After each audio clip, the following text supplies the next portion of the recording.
Harrison, as you relive the dramatics of the weekend and have had a little bit of time to digest just what a wild scene and result that was in Salt Lake City, how are you feeling as you look back on BYU's latest unbelievable win against Utah? I mean, I'm happy. A little bit speechless. Just it was wild with what happened in Salt Lake. But it's a holy war. Anything can happen. It's one of the biggest rivalries in the country. So we were really expecting it to be a crazy game. Didn't know what was going to happen. We were going to get their best shot. So yeah, but I'm happy. We came away with a win. As you look back on the defensive performance, specifically in the second half, where you as a unit pitch a shutout against Utah, what were the adjustments made at halftime that made the difference for you in the back half of that game? Coming out in the second half, we, like you said, we pitched a shutout.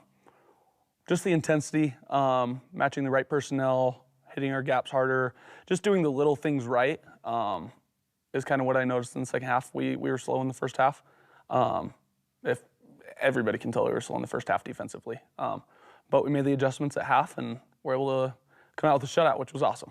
You get to fourth down, and just maybe things start to waver a little bit in the belief because it's 4th and 10, and you can even get to the point where you see Jake get sacked, and for me, I think the game's over. I didn't see the penalty flag on the field. Yeah. But this game is in large part over. When you hear the penalty called, then what shifts in your mind? Let's go. You know, I'm standing next to Jack Kelly, Isaiah Glasker, Brady Papinga, and it goes electric on both sides. Like you hear the Utah fans boo, you hear the BYU fans scream, and it kind of lights another spark in us. Which obviously it's a new set of downs, all that happens. Yeah, speechless. I don't know what you can say besides speechless.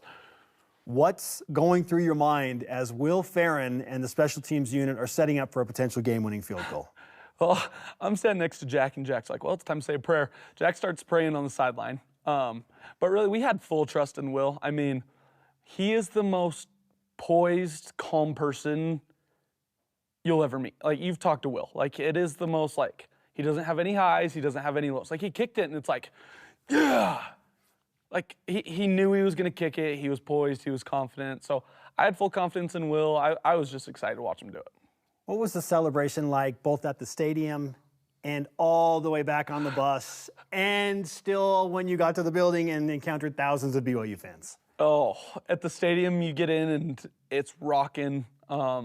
Everything's going down. People are screaming. Water's flying everywhere. Kwani gives his speech, and then more partying. Batty's playing the drums with, I don't even know where he got these 2 pieces of metal up on top of the lockers. Like, it is nuts. It's crazy. Jay Hill's on top of the lockers. It's a party. And then you walk out, and there's hundreds of thousands of BYU fans out there popping streamers, screaming, yelling. Awesome. You get on the bus and you drive back to Provo, and you're looking on your phone, and you see people running up and down the streets, cars honking. It's like, what the heck is going on? Then you get back, and there's thousands of fans. We can't even get off the bus. We can't even get into the parking lot because there's thousands of BYU fans. And keep in mind, it's 3 a.m. at this point. It's awesome. I mean, shout out BYU Nation. It's nothing. No fan base is like this. It is unbelievable. So what is it that makes this team believe, Harrison? The Brotherhood.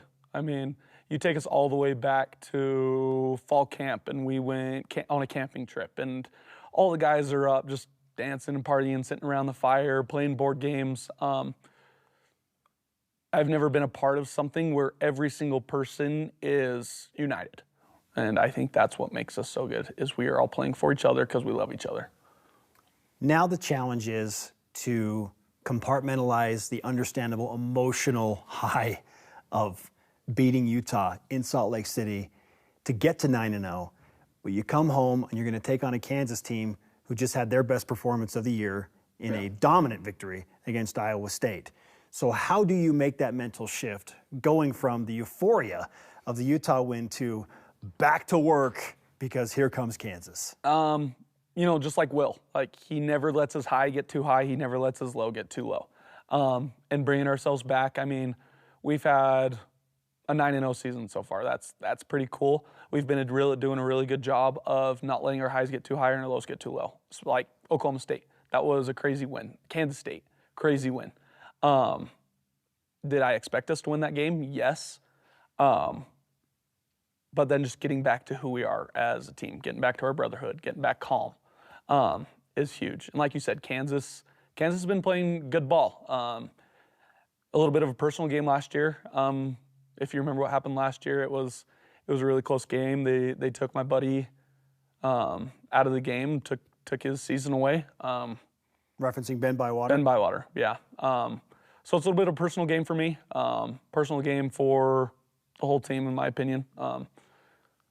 But yeah, just getting back to who we are, starting today. I'll throw in one more. What's your message to Cougar Nation at 9-0 and wanting them to show up on Saturday night? Show up and show out.